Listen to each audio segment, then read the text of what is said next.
Nari maze iminsi nshakisha uko nakorera amafaranga kuri internet ntavunitse. Nyuma umuntu aza kunyoherereza link ya website yitwa YouTuber Cash aho ukorera $30 ku isaha ureba video za YouTube gusa. Mu ntangiriro byari byiza cyane kuko ninjizaga kavuga ariko amafaranga buri munsi ntacyo nakoze, ahubwo ndeba video gusa umunsi ugashira. Nyuma ya hariko ibintu byaje kuba bibi cyane ubwo nashakaga kuyakuraho ngo nkore withdraw, ariko barananiza cyane. None uyu munsi mfite $340 ariko byarananiye kuyabikuza burundu. None nshaka ko mwamfasha.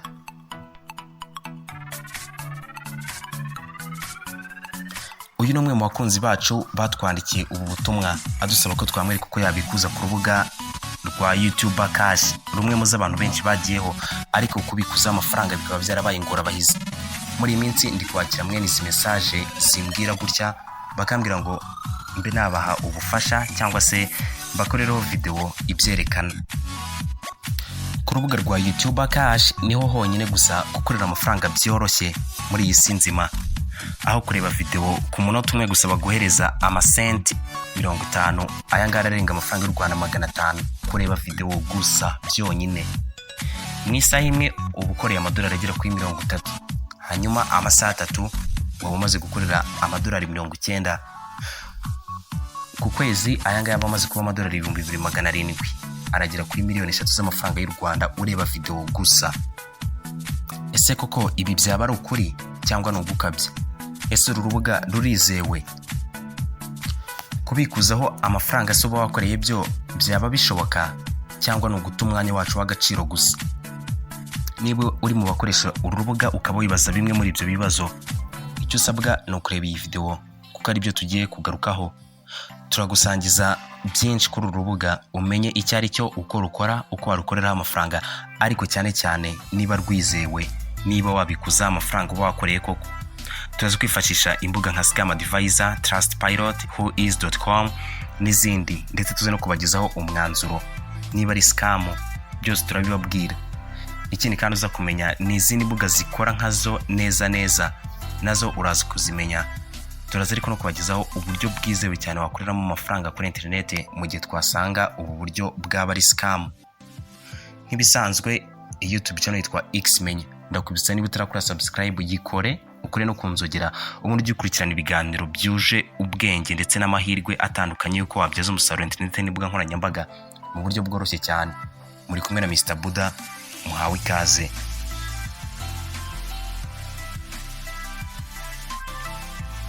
YouTuber Cash ni iki? Uru rubuga rwa YouTuber Cash ni urubuga ujyaho ubundi ugakorera amafaranga cyangwa se ugahembwa kubera ko warebye video gusa nta kindi ukora. Bivuga ko ari video zabo bakorana nabo mu bijyanye no kwamamaza. Ubwo bivuze ko waba ubafasha kwinjiza amafaranga nawe bakaguhemba. Ese kuri YouTuber Cash nakorera amafaranga angana iki? Kugeza ubu iyo urebye video mu gihe cy'umunota umwe bagureza amasenti 50, aya ngaya n'amafaranga arenga 500 y'u Rwanda ku munota umwe gusa. Ku isaha imwe na $30. Urumva ugiye ukoresha amasaha 4, nk'urugero wenda umuntu ukora amasaha 4 cyangwa 5 ku munsi, no kuvuga ko ku munsi nibura azayinjiza $150. Ese ibi ni byo koko byaba bishoboka? Ese bibaye ari byo ninde utakora ako kazi? Nk'uko byumvikana ayo makuru wari wese wayahereza aramutse ashyize mu nyurabwenge ahita yumva ko ibyo bintu bidashoboka. Kubw'ibyo rero inkuru dutangireho nimbi cyane niba ukoresha urubuga kuko iyi ari scam. Ndabivuga neza, ni scam. Scam ariko itaribonetse rero yose, ahubwo ni giscam kinini kandi cyarutura cyane, imwe muri scam zikomeye cyane hano ku mubumbe uyu munsi. None se reka tubishyire mu buzima busanzwe wumve. Ese waruzi ko umuforomo cyangwa se umunasi ukora muri Amerika nawe umushahara we fatizo utajya ugera ku $30 ya buri munsi? Ahubwo se nawe reba aho utuye, urebe mu gihugu cyawe ndetse n'andi hantu ari hose waba uri mu mirimo inyuranye, ni bangahe bafite ubushobozi bwo gukorera ayo mafaranga ku munota cyangwa se mu isaha cyangwa ku munsi? $150 ku munsi. Ese ubwo waba wakoze iki mu by'ukuri? Kureba video gusa? Ibi ntibibaho, ni ubushukanyi, kandi ako kazi kameze gutya nta nubwo kazigira kanabaho kuko uko nugukabye. Ibi rero usanga ahanini abantu bayibijyamo n'abantu bagitangira kwiga gukorera amafaranga kuri internet, yabibona agahita avuga ati amahirwe n'aya ngaya kuko wenda nta n'amakuru menshi aba bifiteho. Ariko nyamara nk'uko mukahita uza kubibona no kubikuza aya mafaranga uba wakoreyeho ntibikunda. Ubundi buryo ushobora gukora amafaranga no gutumira. Iyo utumiye inshuti bivuga ko ugenda umubonaho 40% by'amafaranga abona cyangwa se ayo yinjiza. Urumva ko rero bwaba ari uburyo bwiza cyane bwo kwinjizamo amafaranga bibaye ari ukuri. Ikindi nanone kuri uru rubuga bakubwira ko iyo ubahaye nimero yawe ukayishyiramo nyine bahita baguriza bonus cyangwa gihimbaza musiki k'amadolari 2. Ariko inama tukugira ibi bintu ntubikore kuko bifite ingaruka zikomeye cyane kuri wowe. Uko bigenda iyo ubahayereje nimero yawe, ayo madolari 2 baguhereza, icyambere ntuzayabikuza ngo bikunde. Ikindi nyuma yo kubahereza nimero bazajya bakohereza ubutumwa burimo ibyo twakita spam cyangwa se spam messages. Ubwo butumwa rero bushobora kukwangiza mu gihe wakanda kuri ayo malinki ugasanga byangije telefone yawe, bikwibye amakuru yawe y'ibanga n'ibindi. Rero nimero ya telefone ntuyibahereze, kandi kuri uru rubuga ntabwo ari byiza kubashyiraho amakuru akwerekeyeho cyane nka konti ya banki n'ibindi. Oya sibyo, sigaho. Ese kubikuza byo byaba bikunda? Iyo ugiye ku ipaji yo kubikuza cyangwa se gukora withdraw bahita bakubwira ko amaki yo kubikuza ari amadolari 200. Aha rero abantu iyo babyumvise bite nuko gukorera amafaranga kuri urubuga bisa n'ibyoroshye, barakomeza bakareba video nyinshi kugeza aya mafaranga agezeho, cyane ko nyine bitanagoye cyane, megabyte n'umwanya gusa. Ariko iyo yagejejeyo birakunda, bigenda bite? Ndagira ngo mbire ngo nuzana yageza aya mafaranga, aya madolari 200 ntago bizakunda, kuko bazahita bakubwira bati tumira nibura abantu 30. Ugomba kuba ufiteho abariferos 30. Aha bitewe nuko n'ubundi aba ari ubuntu kandi nyine ari amafaranga menshi, umuntu ahita avuga ati mfite inshuti, mfite abantu nabo reka mbatumire baze, ukabazana nabo bagata umwanya wabo ngo bari gukorera amafaranga kuri urwo rubuga, hanyuma 30 wabagira. Iyo ugiye kubikuza rero bigenda bite? Nabwo ntibikunda. Dore icyo bakubwira.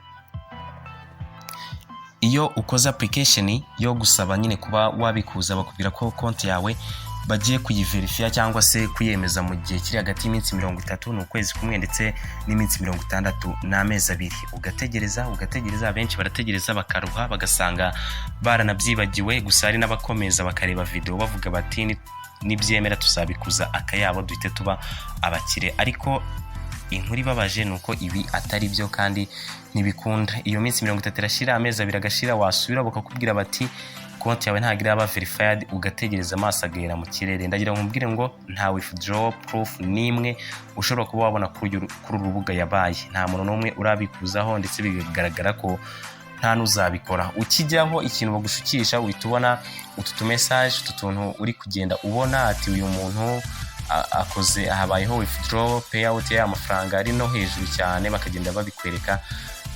Irindi banga tukabahereza nuko website nyinshi uzajya ubona ziriho utu tuntu ni kimwe mu bimenyetso by'uko izaba ari scam, kuko aba scammers benshi ibyo bintu bakoresha.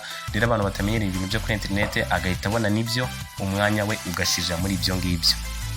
Ziriya withdraw zaho baba bakwereka kano kantu nyine kagakoni kagenda kagahita karangira, ntabwo ari byo. Ikindi uraza gusangaho user reviews. Izi user reviews ni iz'abantu bishyiriraho bakabihembera. Biragaragara bishobora kuba ari n'abakoze website, ntago ari byo, kuko nizo kwifashisha izindi mbuga uraza kubona ukuri kose.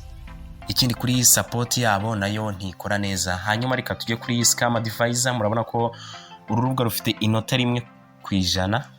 Baranatubwira nyine ko ari scam, widutakazaho umwanya. Hari byinshi rutujuje, ngira ngo muri kugenda mubibona. Hanyuma iyi website imaze igihe kigera ku mwaka. Twifashishije Trustpilot, hano ho bashyiraho ama reviews, abantu bararukoresheje bakagenda bavuga uko barubonye. Buri wese hano ndabona yararuhereje inota 1 avuga ko nyine ari scam, udakwiye kuba watakazaho umwanya wawe. Dufata umwanzuro dukurikije ibyo tumaze kubona, ndetse nawe niba warigize kuba warukoresha uru rubuga ni scam mbi cyane 100%. Tukaba tubugira inama yo kudakoresha uru rubuga. Niba wanarukoreshaga hagarika guta umwanya wawe w'ubusa, ube wawukoresha ukora ibindi. Hari imbuga nyinshi zitandukanye zizewe, uburyo bunyuranye wakoreramo amafaranga kuri internet, ariko udataye umwanya wawe w'agaciro mu bintu by'ubusa nk'ibi ngibi. Nyamuneka ibuka ko nta mafaranga y'ubuntu abaho ku rwego rungana gutya. Witakaza umwanya wawe rero, kuko uburyo bwo kwinjizamo amafaranga gutya ntibwabayeho, ntibubaho, ndetse ntibuzanabaho. Nawe ushyira mu gaciro nyine ukareba igishoboka. Ikindi ni urubuga bivugwa ko ruri ahitwa Rwanda mu Bushinwa, ndetse hakaba ari n'izindi zigera kuri 18 imbuga nyine 18 zo kuri internet bisa cyangwa se biri identical. Zose ni scam, no kureba video ndetse zose nta na rumwe wabikuzaho. Rero nuzabona rumwe muri izi ngizi uzirinde. Si ngombwa kuba nazivuzemo hano, oya, ahubwo iki kiganiro ntabwo ngikoreye uru rubuga gusa, ni izindi nkazo uzabona bijya gusa.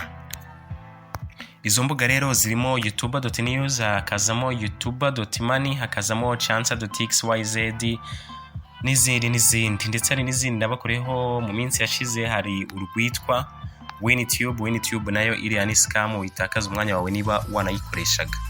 Imbuga nk'izi no kuzirindaho. Ikintu cy'agaciro dufite muri ubu buzima ni igihe. Rero igihe cyawe iyo gikoresheje neza bigenda neza cyane. Hari n'abari kumbaza ibijyanye na kavaroni7.com, ni urubuga ruvuga ko rufite ngaho rubarizwa, ariko ibi byose ndi kubategura video y'amashira kinyuma kuri byo, nabyo muzabisobanukirwa byose. Hanyuma nyamuneka nakomeje nkubwira nyine witakaza umwanya wawe ku bidafite agaciro, ahantu utazegera ubikuza.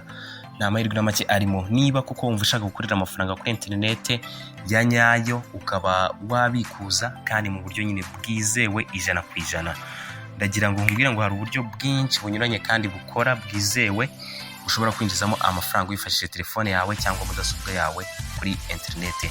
Niba ubishaka rero, ufata umwanya wawe, ufate telefone, uhamagare cyangwa se wandike kuri WhatsApp kuri 078800334476, ubundi uhabwa ubufasha bwihuse cyane. Turabafasha kandi turi hano ku bwanyu. Menya ntituzigira tubatenguha. Ndagushimiye wowe wafashe umwanya wawe ukabasha kuba wareba iyi video. Nizere ko igufashije byinshi, utazongera guta umwanya wawe umenye ukuri kose. Niba wagize ikibazo, igitekerezo, inyunganizi cyangwa se ikindi cyose mwifuza ko twazababwiraho utaha, mwatwandikira muri comment ubundi tukabasubiza. Mbibutsa muntu utarakora subscribe waracikanwe byinshi kandi uzakomeza guhomba. Yikore, ariko by'umwihariko kure no kunzogera kugira ngo ibiganiro nk'ibi bidasanzwe bijye bibageraho mu buryo bworoshye cyane. Mwari kumwe nanjye Mr Buda, Imana ibahezagire.